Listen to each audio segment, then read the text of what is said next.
What the? Cat prints? Some damn Hellcat's always spying on me. Son of a...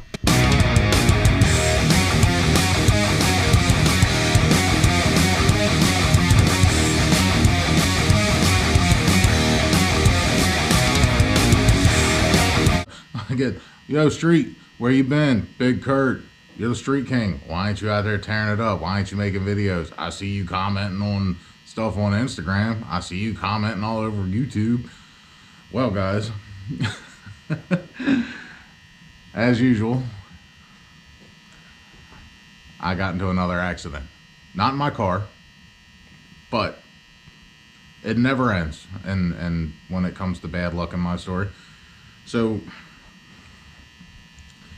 in short, I'll pretty much give you a rundown on what happened. I was up on a platform about eye level in a seat. So you figure I'm in a seat above my head. And said platform went up and then down very violently. It slingshot my big ass pretty far away. I luckily made out of titanium and concrete and stuff, so I didn't really get hurt. I mean, I got busted up a little bit, but nothing broken, no tears, no punctures, nothing like that. So I must be a bad mother shut your mouth if the good die young, because it doesn't seem like anything can kill me. So I'm a little slow moving, a little sore, just my shoulder blade. Not perfect, but I'm getting around.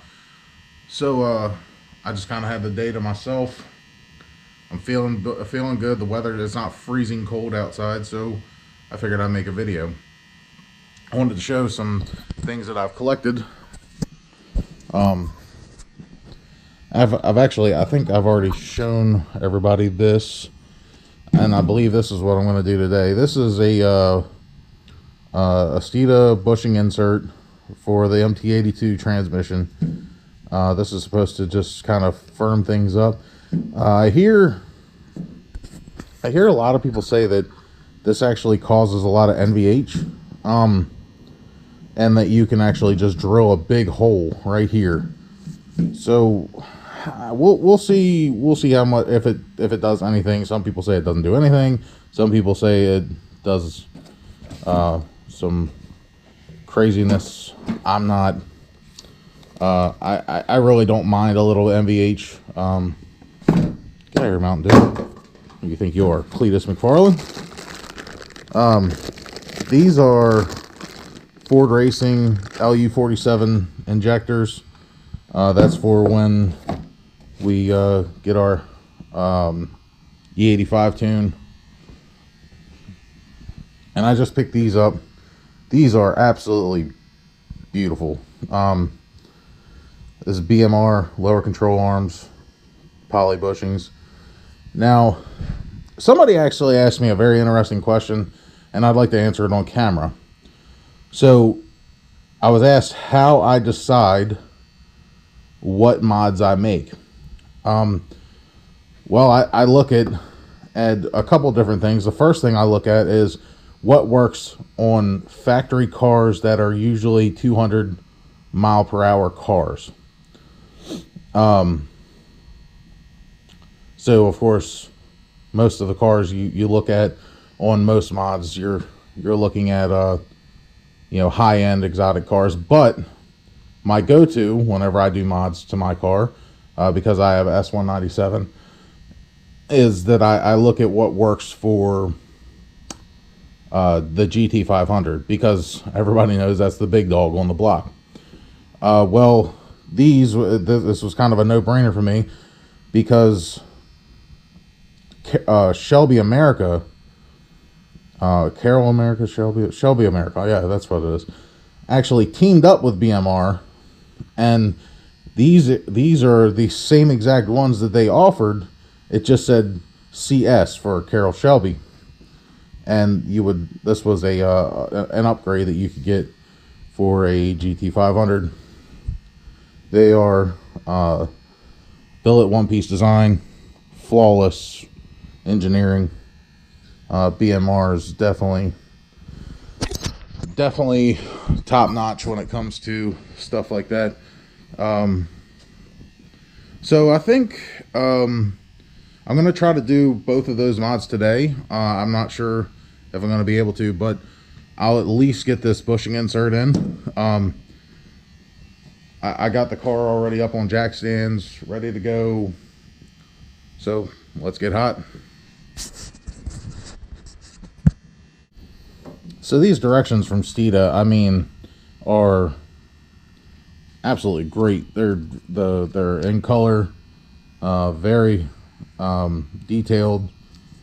Gives you pictures and step-by-steps of what to do. Definitely great instructions. It's very simple. I'm not sure if I'm going to be able to film underneath the car or not. I'm like I said, I'm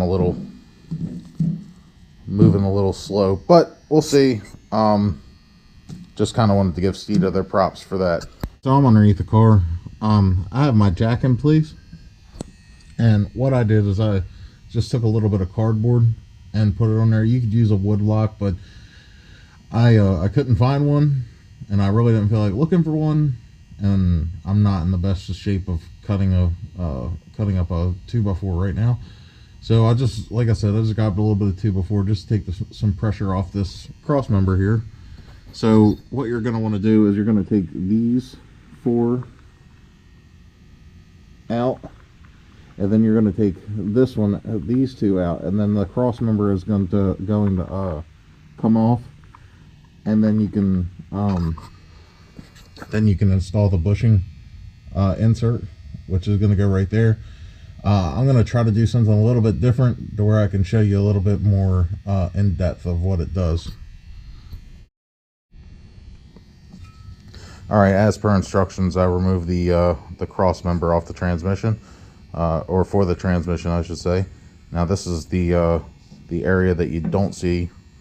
This is actually facing the transmission, and I actually took it a little bit further than the instructions called for. I actually took this I guess bushing off of the transmission. Now this is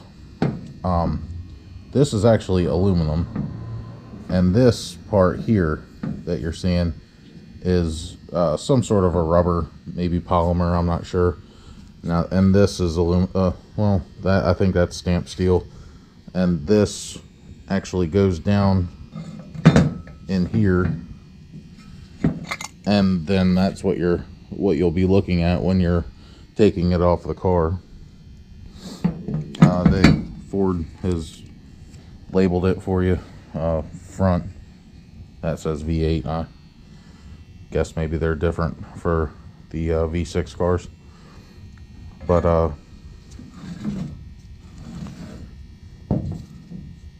let's see. Yeah, this is the right way. The passenger side was marked, or the passenger side and the driver's side was marked already. That's an X, and I have no idea what that is. So anyway, you take these, this comes with some sort of a energy suspension formula prelude. Okay, so some sort of a polymer, or some sort of a lube for polymer parts. So this is just basically gonna slide in there. Now I need both hands to do this, so I'll get back with you after I'm done. But before I do, I just one thing I do want to say, you can't really see it on camera, but there is quite a bit of flex when I'm squishing it. This is actually my my bad hand, because I had surgery on my wrist, but I can feel a lot of squish in there, and I believe that this insert here is going to firm everything up. So let me go ahead and put it in, and I'll get back to you. All right, folks, well, there you have it. It's inserted. The insert is inserted. It takes some muscle to get it in there.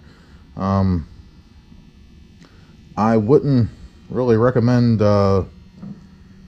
I really wouldn't recommend using any kind of tools to get it in there. I would all recommend doing it by hand. I mean, I guess you could probably use a pair of big channel locks if you have a pair, but you take a risk of damaging something, and you really don't want to do that. I mean, you're talking about you know, aluminum, which is a very soft metal, and then you're talking about another rubber bushing, which I don't believe you can just replace the bushing. You probably would have to buy this whole part, and I can imagine that's probably pretty expensive. Before I put this back in there, I just wanted to let you know I didn't tell anybody the bolt sizes or the nut sizes. These were 15 millimeter nuts that was on here, and these slide through the cross member. Now the cross member, the 4 bolts holding the cross member in are 18 millimeter, which is a little odd. And you can do this in the car. You can leave this bolted to the transmission, these 3 bolts here. You can put this insert in while it's still on the car, but I took it off to show you if that's what you would like to do. These are also 15 millimeter. So I'm going to go ahead and put this back on the car and get it bolted back up. So there's everything. It's all buttoned back up. Everything's back in place. I'm going to get out from underneath this car because get a little uncomfortable with this busted shoulder. All right, well, that's going to do it for this install. I hope everybody enjoyed the video. It was a little bit useful information. I plan on doing a full review of the bushing insert, how it feels, how well it shifts. I already have a Barton shifter, so shifting hasn't really been a problem for me, but I want to drive it around, see if maybe there's any NVH, see if there's any improvements, anything I don't like about it, and I'll give you a review on it. I like, when I do reviews, I like to have something in the car for at least a minimum of 14 days. That way I'm not getting a placebo effect. I believe we've all, you know, changed our spark plugs to the new best thing, and oh, we swore up and down there was 15, 20 more horsepower. I'm gonna get started on these BMR lower control arms, but that'll be for the next video. Until then, see ya.